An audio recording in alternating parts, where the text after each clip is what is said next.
Salutări tuturor! Astăzi eu vreau să recit o poezie care mie îmi place tare mult, este una dintre preferatele mele, iar la final am să vă spun și de ce îmi place atât de tare. Poezia se numește Omul dă ce are în suflet, de Iurie Hemei. O bătrână cerșetoare, zi de zi umbla prin sat, cerea hrană de mâncare sau ceva de îmbrăcat.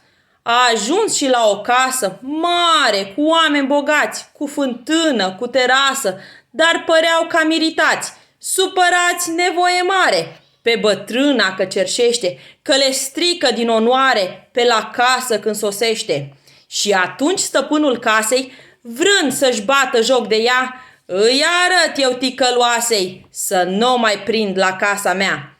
Într-un coș a pus gunoi, l-a împachetat frumos și îl dădu ca un ciocoi. Azi am fost mai generos. Bătrânica, mulțumită, a plecat la casa sa, însă a rămas uimită când văzu ce se afla.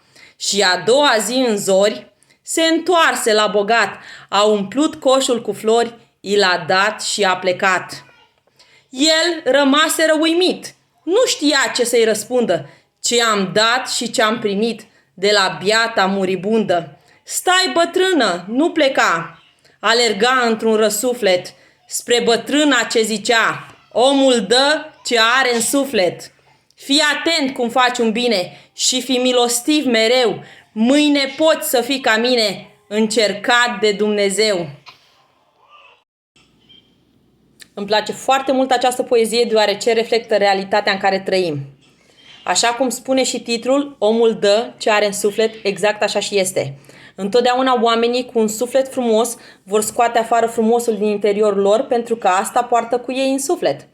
Și întotdeauna de la acești oameni avem numai lucruri frumoase de învățat și lucrul acesta se vede, bunătatea și frumusețea interioară se vede prin felul cum oamenii tratează pe cei din jurul lor și se vede prin faptele lor, nu prin vorbe, pentru că vorbele nu au valoare. Exact așa cum spune și pilda biblică, un pom bun va aduce întotdeauna roade bune, la fel cum și un pom rău va aduce roade rele. Așa că am văzut de-a lungul anilor, am întâlnit mulți oameni frumoși în interior, de la care am avut multe lucruri frumoase de învățat și care m-au inspirat și le mulțumesc.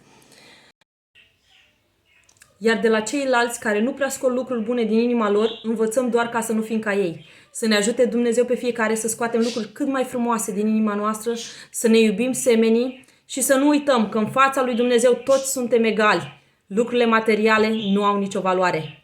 Vă doresc tuturor sănătate și un an nou cu fericire și binecuvântări alături de familiile voastre.